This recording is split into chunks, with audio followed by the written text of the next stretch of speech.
Costa Rica en la economía digital, este es el tema de la entrevista de hoy con el exministro de Ciencia, Innovación, Tecnología, Telecomunicaciones, MICIT, Luis Adrián Salazar. Hola, muy buenas, Soto. Muchas gracias por la invitación, muy agradecido y pues a compartir un tema que cada vez es más actualizado y que nunca se acaba. Sí, el tema de la economía digital, cuando te llamé para ver si cuadrábamos esta entrevista, era con el propósito de compartir con la audiencia de nuestras páginas sociales. Primero, ¿qué es esa vaina de la economía digital? Y tal vez hago un paréntesis por acá. Uno escucha que un país como Estonia, un país chiquitico, un país báltico, que a principios de los 90 venía saliendo del control total de la Unión de Repúblicas Socialistas Soviéticas sobre su economía, prácticamente no producían nada, no había propiedad privada, no había nada por allá. Y hoy se encuentra uno que Estonia lidera básicamente los países con gobierno digital. Entonces uno empieza a escuchar el concepto digital, gobierno digital, economía digital. ¿Cómo se come eso? O sea, para explicar a la gente, ¿qué es economía digital o qué podemos entender por gobierno digital? Mire, yo creo que cada vez más el crecimiento y la incursión de la computación, de la capacidad de procesamiento, de nosotros estar conectados mediante teléfonos celulares, la capacidad de tener sensores, la capacidad de la inteligencia artificial, robótica, etcétera, ha venido pues generando una frontera cada vez más delgada. O sea, nosotros diariamente pasamos entre lo digital y lo físico de un momento a otro sin darnos cuenta. Como por ejemplo, ¿en qué? Rápidamente nosotros en el quehacer diario de nuestro día, pues llegamos y entonces mandamos un mensaje por WhatsApp, hacemos una videollamada, generamos una transferencia bancaria, llegamos y hacemos una transferencia para poder pagar una planilla, etcétera. Y ahí estamos moviéndonos entre el mundo físico y el mundo digital. Cuando hablamos de economía digital, estamos hablando de todas aquellas capacidades productivas y de todas aquellas actividades que nos pueden ayudar para el consumo, para la producción de bienes y servicios, con utilización de tecnología y digital, porque pues, estamos hablando de computadoras, estamos hablando de robótica, estamos hablando de estos nuevos modelos de comunicación que nos permiten pues, estar cada vez más presentes en todo lugar y sobre todo, pues sacar un provecho de una mayor eficiencia en el quehacer diario, ¿verdad? Entonces, pues este concepto de economía digital se ha basado mucho en esa capacidad transversal que tiene la tecnología de ayudar a diferentes sectores económicos, porque cuando hablamos de agricultura, de salud, de seguridad, de cualquier elemento, de cualquier sector o área de desarrollo, sea pública o privada, pues claramente nosotros nos estamos refiriendo a esa posibilidad de utilizar tecnología para hacer mayor eficiencia en el mismo. Para que esa tecnología pueda desplegarse y las personas puedan abrazarla para ser más productivos, para sacarle el mayor provecho posible a eso, se requiere política pública, se requiere de un Estado que al menos no obstaculice el que esa nueva economía pueda desarrollarse, y ahí entonces estamos con el uso del espectro radioeléctrico. Por otro lado está también lo que el gobierno debería estar haciendo también para facilitar las cosas en esa economía digital y cómo el gobierno también se inserta en esa economía digital para facilitar las cosas a los administrados. ¿Cómo vos que estuviste ahora en el Ministerio de Ciencia, Tecnología, o que ahora le cambiaron el nombre, es de Innovación y Tecnología y Telecomunicaciones? Bueno, ¿qué está haciendo el gobierno en esa materia y cuál es ese tipo de política pública que debe impulsarse para que efectivamente podamos sacarle provecho a la nueva economía? Hay dos elementos esenciales. Uno de los insumos principales, y si lo vemos desde el punto de vista, uno de los activos más importantes que nosotros tenemos, es el talento de las personas. Porque el talento de las personas, ese talento individual con el cual nacemos todas las personas, a partir de la oportunidad que se brinde, genera que el talento individual a través de esa oportunidad se convierta en conocimiento colectivo. Y ese conocimiento colectivo nos permite mayor atracción de inversión extranjera directa, mayor capacidad de emprendimiento y pues por supuesto mayor bienestar, que es lo más importante dentro del modelo de desarrollo de los países. Entonces, los gobiernos, y aquí no solamente es no estorbar, es ayudar, porque Hay algunos elementos, como por ejemplo mencionaba usted, el espectro radioeléctrico que es necesario para crear esas carreteras digitales por donde viajan los datos para estar más conectado, para tener más acceso, pues obviamente necesitan de política pública entendida como decisiones país, ¿verdad? Y aquí tenemos dos grandes áreas. Primero, todo lo que tiene que ver con despliegues de fibra óptica, claramente hay un ente regulador que es la Superintendencia de Telecomunicaciones, hay un ente rector que es el Ministerio de Ciencia, Innovación, Tecnología y Telecomunicaciones, como mencionabas, y está el sector privado, ¿verdad? Dentro del cual pues también está el Instituto Costarricense de Electricidad. Entonces, la función es poder generar un ambiente habilitador para que los despliegues de infraestructura puedan llegar a todo lugar. Y con esto nosotros entonces ganamos dos cosas. Uno, mayor despliegue de fibra óptica, o sea, todo lo que tiene que ver con internet mediante cable, mediante torres, mediante este tipo de infraestructura, y obviamente la telefonía móvil o comunicación móvil celular, que no solamente nos permite el tema de estar comunicados a nivel de voz y a nivel de datos o mandar mensajes, sino que poco a poco ha ido migrando a ser un elemento habilitador para poder desarrollar diferentes actividades económicas, ¿verdad? Y entonces aquí nosotros vemos cómo poco a poco los diferentes países pues han ido avanzando en diferentes tecnologías, y aquí ciertamente el gobierno anterior no tomó las decisiones que tenía que tomar, pateó la bola. Y yo no sé si fue por desconocimiento, porque no sabían o porque no querían, pero ciertamente no tomaron las decisiones para poder llegar y recuperar los segmentos de espectro que no están siendo utilizados para desarrollar tecnología 5G y obviamente de manera paralela impulsar al Instituto Costarricense de Electricidad para que no solamente en productos y servicios relacionados a 5G, sino también en investigación y desarrollo en un mercado que cada vez es más creciente, más transversal a las diferentes áreas económicas, pero sobre todo que ya otros países están tomando y nos están dejando atrás. Muy importante tal vez enfatizar esto que estaba mencionando. El gobierno anterior, a la hora de comunicarse con el ICE y decirle, mire, ustedes tienen, Grupo ICE, ¿verdad? ICE o RAXA, tienen un segmento del espectro radioeléctrico que no se está usando y que es necesario para desplegar la tecnología 5G. Devuélvalo, páseselo o déselo al ministerio, al MISIT, para que el MISIT, a través de los procesos que corresponda, haga las licitaciones de ese espectro, del uso de ese espectro, para que se pueda desplegar esa tecnología 5G. Uno escucha mucha gente hablando de eso. Hay temores, también yo he escuchado personas en las redes sociales diciendo a la pucha, pero no caminemos en la dirección de 5G porque nos van a cocinar con las frecuencias y la irradiación y cosas de esas. Tal vez si explicas un poquito, Luis Adrián, el tema de la tecnología 5G. ¿Cuáles son los beneficios de la tecnología 5G cuando hablamos de economía digital? ¿Qué permite la tecnología 5G que no se está haciendo hoy con la tecnología que tenemos ya desplegada para el trasiego de datos, para conectarnos? ¿Por qué es importante para el país esta tecnología 5G y qué es lo que se viene hacia futuro también? Hace un momento hablaba que uno de los activos más importantes que teníamos nosotros como personas, como seres humanos, era el talento, y que ese talento se convertía en conocimiento y que eso permitía pues diferentes actividades económicas para lograr bienestar humano. Una de las cosas fundamentales en el desarrollo de ese conocimiento es el manejo de los datos y el manejo de la información, ¿verdad? Obviamente no vamos a ahondar en la protección y eso, que hay que mejorar el marco regulatorio, pero una de las cosas que hace cada vez más imprescindible es tener mayor capacidad para en menor tiempo poder pasar toda la cantidad posible de información para que sea procesada y tener resultados determinados. Actualmente hay 3 tecnologías que cada vez yo veo que son más convergentes y van a ser sobre la cual se va a desarrollar el futuro para los siguientes 10, 15 y 20 años, no de Costa Rica, de la humanidad. Y estas son la inteligencia artificial, obviamente el tema de ciberseguridad y 5G.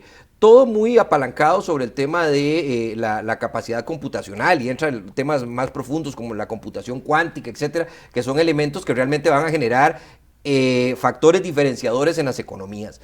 Pero entonces, cuando nosotros estamos hablando de 5G, imaginémonos que hay una carretera en el cielo y que esa carretera tiene diferentes carriles. Esos carriles tienen un número determinado, una marca determinada por donde viajan las frecuencias de radio, las frecuencias de televisión, las frecuencias de telefonía celular. El ICE tiene en este momento esos carriles para poder pasar tecnología 5G. Resulta que la tecnología 5G permite ampliar la velocidad de transmisión de datos y además de eso la cantidad de transmisión de datos y conexión de dispositivos. Le doy un ejemplo. Si actualmente para mandar un mensaje de un punto A un punto B con tecnología 4G se duran 20 milisegundos, con tecnología 5G se ocupa 1 milisegundo.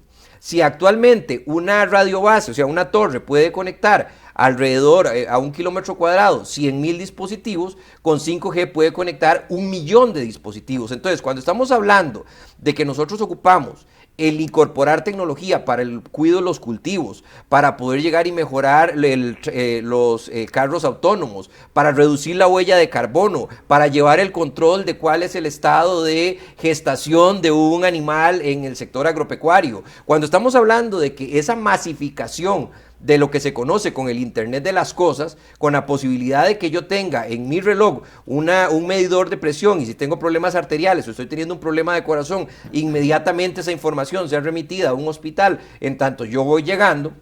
Entonces, todos esos elementos necesitan estar conectados siempre y en todo momento. Y es ahí donde las frecuencias de 5G son tan valiosas y permiten el desarrollo de todo este tipo de capacidades. Adicionalmente a eso, son mercados que están en desarrollo y permiten no solamente generar nueva oferta a partir de la investigación y desarrollo, sino también satisfacer nueva demanda. Cada vez son más sofisticados los diferentes dispositivos, los diferentes servicios que se solicitan por parte de las empresas, por parte de las personas, y entonces esa tecnología 5G lo que nos permite es poder llegar a esas soluciones. Equivocadamente, en algún momento, una ex jerarca del Instituto Costarricense de Electricidad dijo que era para bajar música o películas, y es todo lo contrario, es para poder activar la economía digital y del conocimiento. Entonces, ahí es donde a mí, en lo personal, me satisfizo mucho el ver que el mismo 8 de mayo, pues el nuevo presidente, don Rodrigo Chávez, pues girara la directriz de que se recuperaran los segmentos de frecuencia para, pues eso sigue todo un proceso, o sea, no es tan sencillo como solamente recuperar las frecuencias. Si se llegara a un acuerdo mutuo en donde, ojo, el tema es que se devuelvan un porcentaje de esas frecuencias para que el ICE quede con un porcentaje suficiente para desarrollar un proyecto realmente con liderazgo, con visión, con una estrategia destinada a poder ser un disruptor dentro del tema de 5G, y entonces que esos segmentos de frecuencias que no se están utilizando salgan a subasta. Mientras eso pasa, hay todo un proceso a nivel del Ministerio de Ciencia y Tecnología, la SUTEL lleva el proceso de licitaciones, etcétera, y eso tardará 1 año y medio, por lo menos, a partir de que se recuperan. Y a eso sumémosle que 5G requiere una infraestructura diferente, no requiere tantos postes o torres, sino requiere muchas antenas.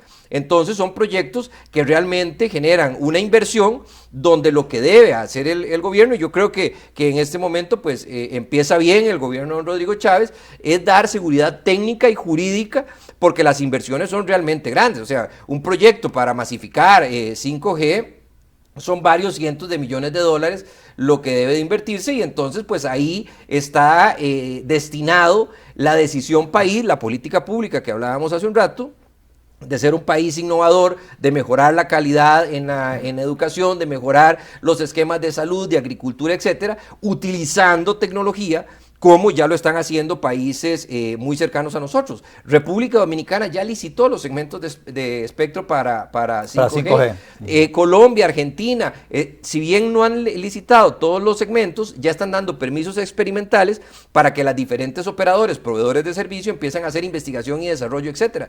Vea lo que está ocurriendo. Chile está conectando mediante un proyecto que se llama Humboldt, está conectando Asia con Viña del Mar.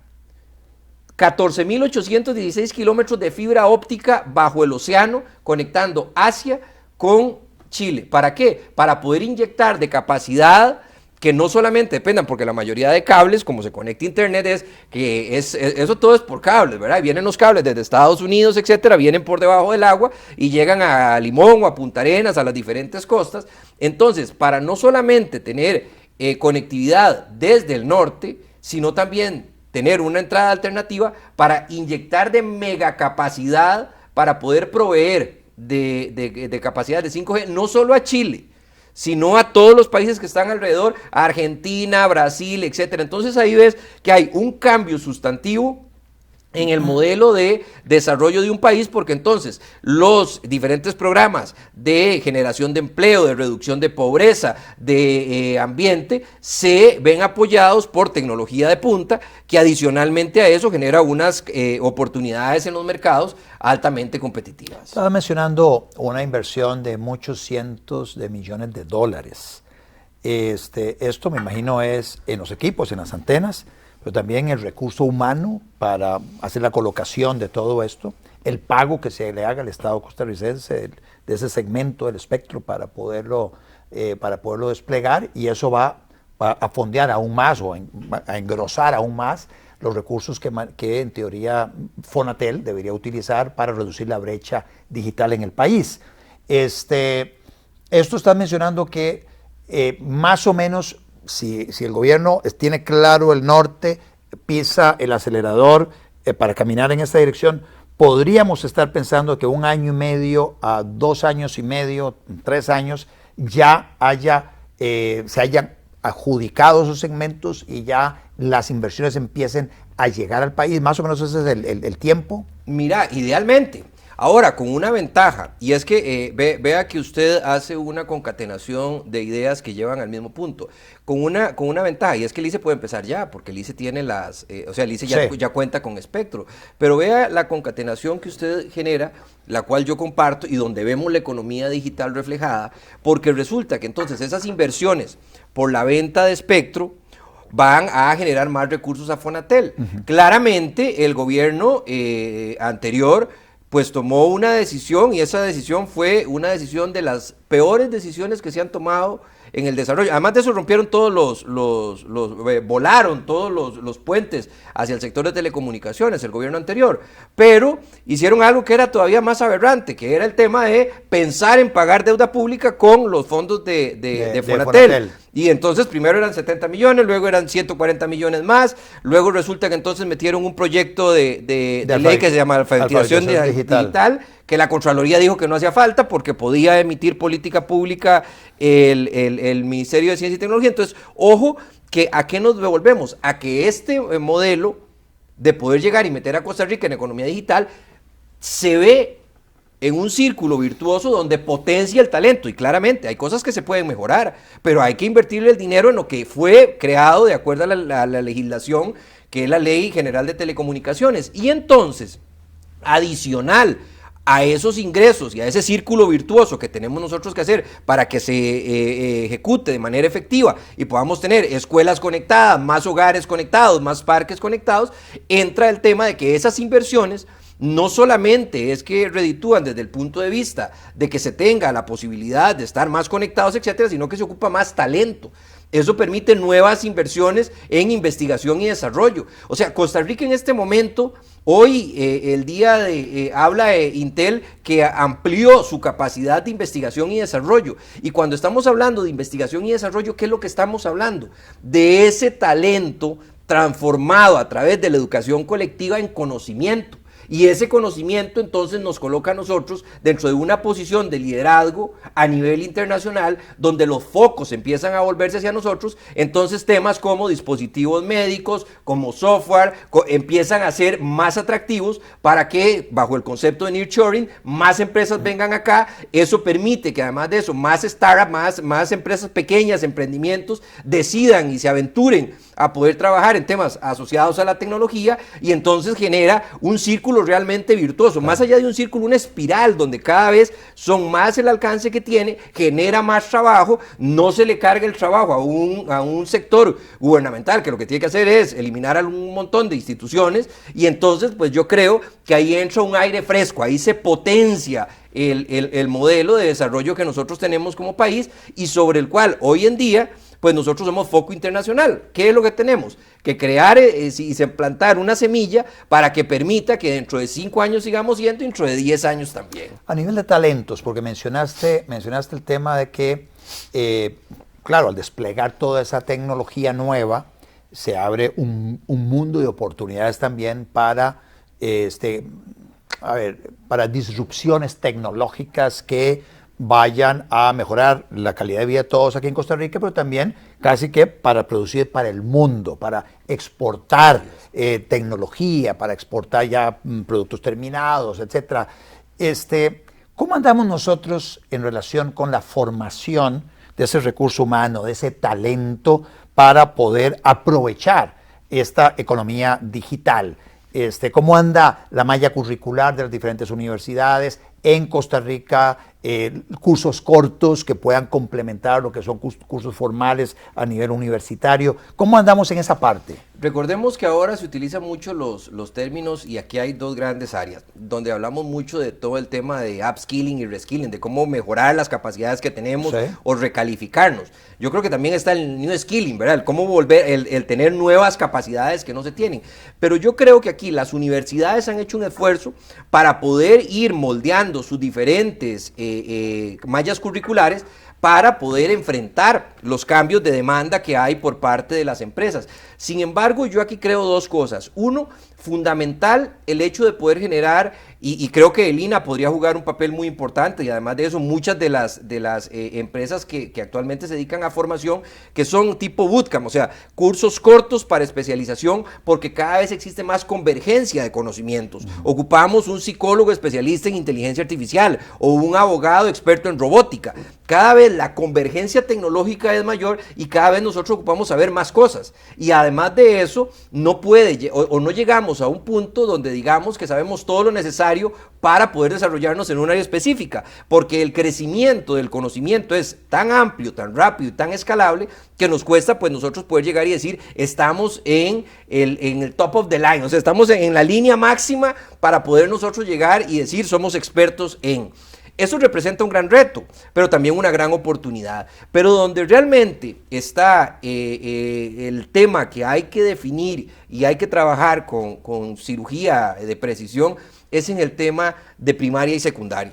Yo creo que los modelos que se tienen son un poco obsoletos. Bastante obsoletos. O sea, sí, cuando nosotros hablamos, o sea, imagínense que entre cuando entramos, o sea, si un niño hoy entra al kinder en el año 2022, y estamos hablando que sale en el año 2029, en este instante de la historia, con una aceleración del cambio tecnológico. Imagínense que dice Pricewaterhouse que para el 2030 va a haber un crecimiento en consumo y producción relacionado con inteligencia artificial del 14.3% con respecto al PIB mundial. SUTEL acaba de hacer un estudio donde dice que si nosotros no tenemos las frecuencias disponibles de 5G al 2024, vamos a estar dejando de percibir 1.100, un poco más, de millones de dólares. Entonces, ¿qué es lo que nosotros estamos creando? Que si duramos 7 años sin modificar las mallas curriculares, los modelos de enseñanza, los modelos de aprendizaje, los contenidos que existen, y le damos también la mano a los profesores para que puedan generar nuevas capacidades y nuevos modelos de enseñanza, vamos a sacar un niño que entró al kinder en el 2022 y salió en el 2029 con los conocimientos del 2022. Imagínese usted solo los cambios que van a existir dentro de los próximos 7 años a nivel de tecnología, a nivel de diferentes capacidades para estudiar el tema de las ciencias, etcétera. Y entonces ahí es donde todo nuevamente se une, una economía digital, una economía del conocimiento, una economía sustentada sobre el talento de las personas y que obviamente tiene las vías de acceso para poder llegar y moverse. O sea, yo sé que es muy importante crear carreteras de cemento, estoy total y completamente claro en eso, pero es tan importante las carreteras de cemento en este momento como las carreteras digitales. Entonces, se hicieron muchos puentes, qué dicha, pero ahí no se construyó lo suficiente en infraestructura y además de eso, pues entonces se sostuvo unos fondos que qué dicha que no se gastaron, porque en este momento los hubiéramos pagado para deuda pública y no los tendríamos. Qué dicha que ahí están para poder utilizarlos Y entonces, pues, vamos hacia adelante, o sea, dictemos política pública, que se conecte más, que hayan todos los controles, que se pueda mejorar lo que se haya que mejorar, pero actuemos. Un último comentario tuyo sobre gobierno digital.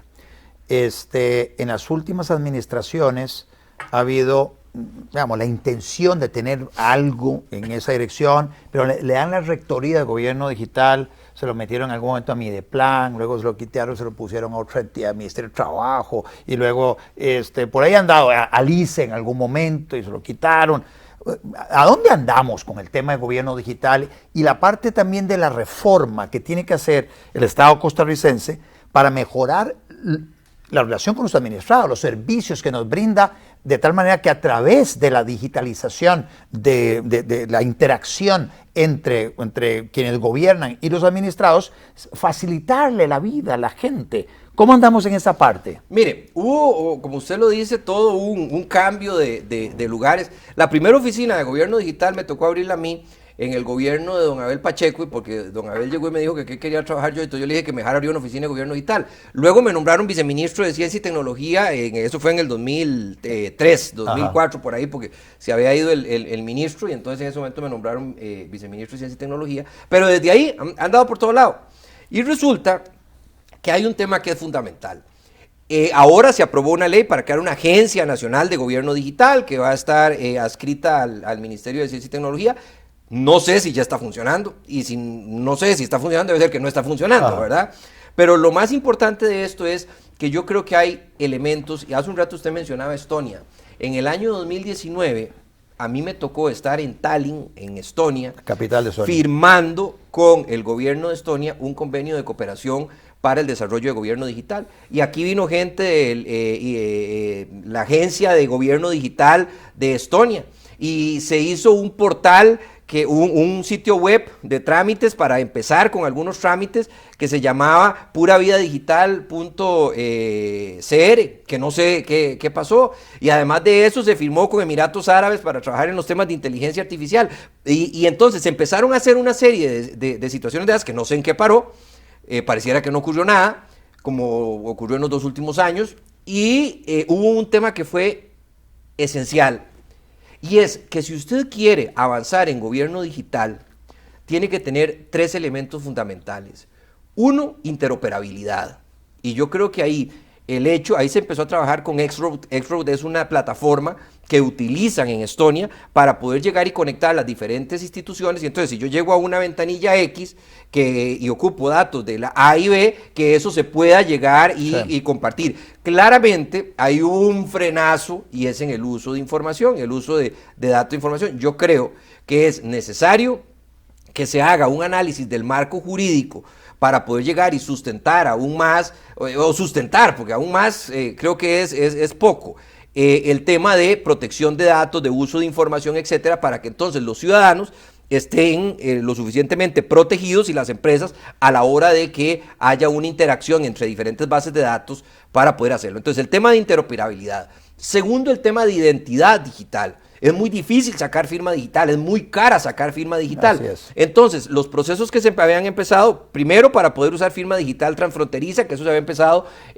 hace algunos años, en eso sí se ha avanzado bastante. Y 2, creo que la posibilidad de que usted no ocupe una tarjetita para poder firmar digitalmente, que usted lo puede hacer desde su teléfono celular. Y tercero, el tema de ciberseguridad, porque yo creo que si nosotros no vemos eso, y en eso estaba total y completamente estipulado, nosotros en el año 2018, digo nosotros en el Ministerio de Ciencia y Tecnología, presentamos al país una estrategia que llama la Estrategia de Transformación Digital del Gobierno del Bicentenario, en aquel momento, en el 2018, 4.0, donde hablaba exactamente de las diferentes dimensiones que tenía y cómo las íbamos a trabajar. ¿Qué es lo que ocurre, Otto? Y aquí es importante.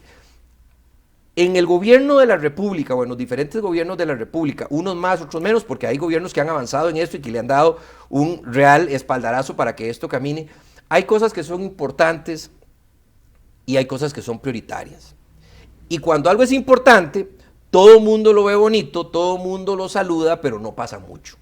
Cuando algo es prioridad, entonces las cosas suceden y aparecen recursos. Y cuando un tema, además de ser prioridad, es transversal, pues entonces las cosas caminan más, porque cuando usted está sentado en un gabinete y hay 24 ministros, todos tienen sus temas importantes, pero quien debe fijar ahí las prioridades es el presidente de la República. ¿Por qué? Porque en el momento que el presidente genera y diga, mire, gobierno digital es un tema prioritario, entonces eso empieza a emanar hacia las diferentes instituciones, claro, hacia las diferentes presidencias ejecutivas, y entonces se camina. Yo en esto doy un tema que creo que el gobierno del señor Alvarado fue una prioridad, como era el tema de ambiente, y entonces pues todas las diferentes instituciones hablaban de temas de ambiente, etcétera.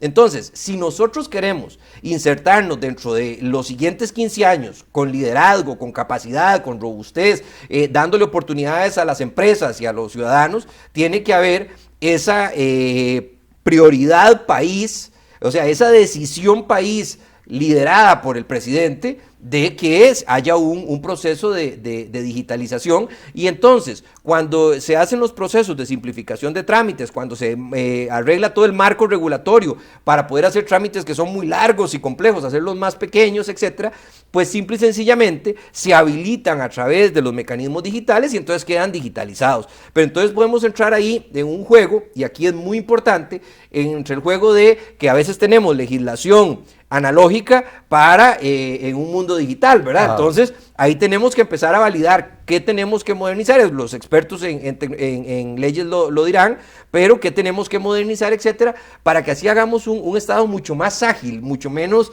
tedioso, etcétera. Yo pienso que la oportunidad está en tanto el presidente de la República lo tenga como una prioridad nacional. Muchísimas gracias, Luis Adrián, por ese espacio donde compartiste el conocimiento que tenés acumulado de muchísimos años de experiencia en el Ministerio de Ciencia y Tecnología inicialmente, y ahora de Ciencia, Innovación, Tecnología y Telecomunicaciones, donde estuviste desempeñándote como ministro al principio de la administración y luego saliste y ahora te desempeñas como profesor, consultor.